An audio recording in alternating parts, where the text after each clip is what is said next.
Verse 15. Again, as it is written, how beautiful are the feet of those who preach the good news. What a beautiful poetic way of saying this. He quotes from Isaiah 52:7. He says, how lovely on the mountains are the feet of him who bring the good news, who announces peace and brings good news of happiness, who announces salvation and says to Zion, your God reigns. Evangelism is labeled, if it's done rightly, it's labeled these days by the world as hateful. And they say the message of Christ as the only way for salvation is intolerant and divisive. Let me tell you something. That's the complete and total opposite goal of the gospel. The world, in its sinful rebellion, is already engaged in hatred towards God. It is sin that causes the division. And it is sin that is intolerant, not the truth. Not the truth. The truth of the gospel has come to set captives free, not impose bondage, to set them free from sin, to bring death back to life through Christ. The gospel is the message that restores peace, not the message that removes it. What the world calls peace and what the world calls tolerance really just means no one should assert that they hold a correct belief on anything. But that's chaos. If you believe what you believe and I believe what I believe and no one has a lock on what the truth is, there's no objective source to go to for the truth, then you have just opened up the world to complete and total chaos. The world's version of tolerance is really evil and cruelty because it ignores the symptoms of the sin problem of man and denies people the cure.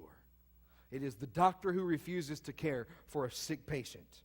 Evangelism is peacemaking, letting the whole world know that their alienation from God can be absolved if they will turn from sin and believe on Christ. So true peacemaking only comes from the gospel. And I think about Paul's analogy of beautiful feet. There's a good reason why none of you have ever seen my bare feet. I played roller hockey in college, and skates do weird things to your feet. I worked in a field as a teenager, and so I've walked a lot in boots. You men know what boots do to your feet over time, socks or not.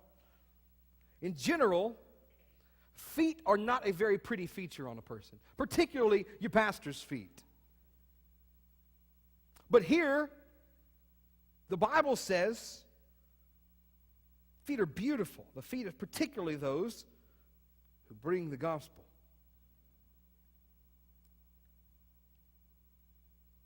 It is the wicked and worthless person who brings a message contrary to the gospel. His mouth is perverse and his heart is evil, and he spreads nothing but strife. And there are literally billions of people on this planet and thousands in this community who have never heard of Christ. But that isn't you.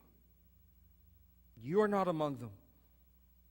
You have heard of him. You know about him. Many of you know him. What will you do with that knowledge? We need to see beauty the way God sees beauty. And in our context, beauty is the feet of those who take the gospel. That is how God defines beauty, and that's the only beauty we should be concerned with. It's the only beauty that matters. So regardless of how your individual calling shapes up, you're not an open-air preacher, but you can hand out tracts. You can't hand out tracts, but you can be a prayer warrior while others go out. Regardless of how your calling shapes up, we are all called to be agents of peace for Christ, to spread the gospel. Matthew chapter 9, verse 37 and 38. Then he said to his disciples, "The harvest is plentiful, but the workers are few. Therefore beseech the Lord of the harvest to send out workers into his harvest." All of us are called to take the gospel into the world, and we must pool together all our various gifts and give them over to the Lord, saying with Isaiah in chapter 6, "Here are we, here am I, send us where you will, do with us as you please. Do with us as you will. Send us, Lord, because we will go."